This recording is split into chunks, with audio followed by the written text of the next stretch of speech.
الحمدللہ رب العالمین والصلاة والسلام علی اشرف الانبیاء والمرسلین نبینا محمد وعلی آلہ وصحبہ اجمعین۔ جیسا کہ آپ جانتے ہیں کہ امام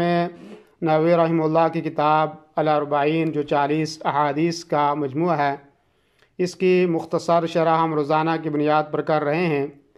آج اس حدیث کو ہم پڑھیں گے، وہ حدیث نمبر 39 ہے، جس میں خطا و نسیان اور جبر و اکراہ کی معافی کا ذکر ہے۔ حدیث پڑھتے ہیں اور اس کے بعد مختصر اس کی وضاحت کریں گے۔ عن ابن عباس رضی اللہ عنہما ان رسول اللہ صلی اللہ علیہ وسلم قال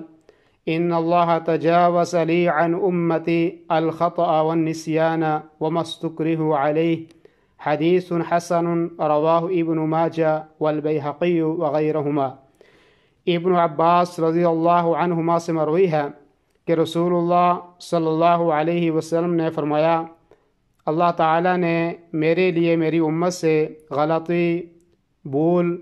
اور جس پر انہیں مجبور کر دیا جائے معاف کر دیا ہے۔ حدیث حسن ہے، ابن ماجہ اور بیہقی وغیرہ نے اس کو روایت کیا ہے۔ یہ حدیث بھی بڑی عظیم حدیث ہے اور یہ حدیث بڑی نفع بخش اور اہم حدیث ہے، بلکہ آپ اس حدیث کو اگر نصف شریعت یا آدھی شریعت کہہ لیں تو یہ بھی کم ہے، کیونکہ انسان کا ہر چھوٹا بڑا عمل یا تو اس کے قصد اور ارادے اور اختیار سے صادر ہوگا، یا غلطی سے ہوگا، یا زبردستی سے ہوگا۔ اور یہ دوسری قسم جو ہے جس میں غلطی سے آدمی کوئی کام کرتا ہے یا انسان کے اوپر کوئی زبردستی ہو جاتی ہے، تو یہ قابل مواخذہ نہیں ہے۔ اللہ رب العالمین کی رحمت بہت وسیع ہے اور اللہ جو ہے وہ اپنے بندے سے سرزد ہونے والی خطاؤں کو اور ایسی چیزوں کو کہ جن کو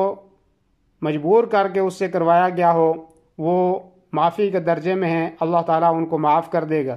اس کی دلیل قرآن مقدس میں بھی اللہ رب العالمین نے فرمایا، ربنا لا تؤاخذنا ان نسینا واخطانا، کہ ہمارے پروردگار اگر ہم بھول کوئی کام کر لیں یا غلطی سے کوئی کام کر لیں تو ہماری اس کے اوپر پکڑ نہ کرنا۔ اسی طرح اللہ رب العالمین نے ایک اور جگہ قرآن مقدس کے اندر فرمایا، وَلَيْسَ عَلَيْكُمْ جُنَاحٌ فِي مَا أَخْطَأْتُمْ بِهِ وَلَكِنْ مَا تَعَمَّدَتْ قُلُوبُكُمْ۔ سورہ احزاب کی آیت ہے کہ تم نے غلطی میں جو کچھ تم سے ہو جائے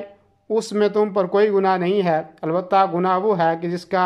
ارادہ اور دل سے تم جس کو کرو اس کے اوپر تمہیں سزا ملے گی۔ اور تیسری دلیل اللہ رب العالمین نے قرآن مقدس میں سورہ النحل کے اندر فرمایا، من کفر باللہ من بعد ایمانہ الا من اکرہ وقلبہ مطمئن بالایمان ولكن من شرح بالكفر صدرا فعليه غضب من اللہ وَلَهُمْ عَذَابٌ عَظِيمٌ،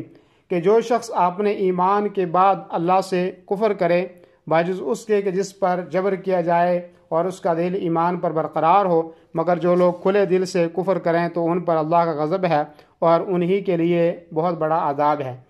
تو حدیث میں اس چیز کی وضاحت ہے کہ غلطی سے اگر کوئی کام ہو گیا تو اس کی پکڑ نہیں ہے، جیسے کہ 3 دلیلیں میں نے آپ کو دے دی۔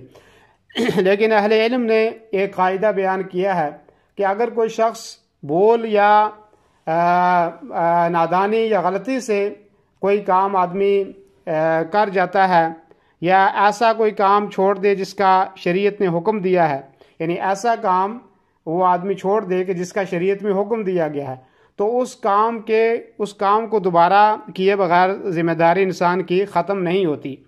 لیکن اس کی مثال میں آگے آپ کو دے رہا ہوں، لیکن اگر بھول یا نادانی کی بنا پر کوئی ایسا کام آدمی چھوڑ دے کہ جس سے روکا گیا ہے تو اس کو دوبارہ کرنے کی ضرورت نہیں ہے، اس کو دہرانے کی ضرورت نہیں ہے، وہی بات انسان کی مکمل ہو جائے گی۔ پہلی جو چیز میں نے کہی کہ شریعت میں جو کام ہمیں کرنے کے لیے کہا گیا ہے تو اس کو ہم نے چھوڑ دیا تو اس کو ہم نے دہرانا پڑے گا۔ مثال کے طور پر اگر کوئی آدمی بغیر وضو کے نماز پڑھ لیتا ہے تو ایسی صورت میں اس پر گناہ کوئی نہیں ہے، لیکن اس نے وضو کر کے دوبارہ اس نماز کو لٹانا ہے، اس نماز کو دوبارہ اس نے جو ہے وہ پڑھنا ہے۔ اور اسی طریقے سے ایسے ہی جو چیزیں اللہ رب العالمین نے زبردستی کے تعلق سے اللہ نے کہا کہ اگر آپ کے اوپر زبردستی کر دی گئی ہے تو ایسی صورت میں آپ کے اوپر کوئی گناہ نہیں ہے سوائے ایک حالت کے، اور وہ حالت یہ ہے کہ اگر کوئی آدمی آپ کو مجبور کرتا ہے یا آپ کو کہتا ہے جی آپ نے فلاں آدمی کا قتل کرنا، اور اگر آپ نہیں کرو گے تو میں آپ کو قتل کر دوں گا، تو ایسی صورت میں آدمی جو ہے اپنی جان بچانے کے لیے دوسرے کسی آدمی کو قتل کرتا ہے جو بے گناہ ہے اور جس کا قتل کرنا آپ کے لیے جائز اور درست نہیں ہے، تو آپ اس کو قتل کر دیتے ہیں۔ تو ایسی صورت میں لیکن اگر کسی نے ایسا کیا تو جس نے زبردستی کی اور جس آدمی سے یہ کام کروایا ہے، مطلب قتل کا یہ جرم کروایا ہے، تو یہ دونوں اس کے جرم کے اندر برابر کے شریک ہیں، اور قصاص میں دونوں میں یہ شریک ہوں گے، اور دونوں سے ان سے جو ہے وہ قصاص لیے جائے گا۔ تو یہ حدیث چھوٹی سی حدیث تھی لیکن بہت جامع اور عظیم حدیث ہے۔ اللہ رب العالمین ہم سے جو غلطیاں اور کوتاہیاں ہوتی ہیں اللہ رب العالمین ان کو معاف فرمائے، اور اللہ رب العالمین ہمیں نیک کام کرنے اور اچھے کام کرنے کی توفیق عطا فرمائے۔ جزاکم اللہ خیر، وصلی اللہ وسلم علی نبینا محمد وعلی آلہ وصحبہ اجمعین، والسلام علیکم ورحمۃ اللہ وبرکاتہ۔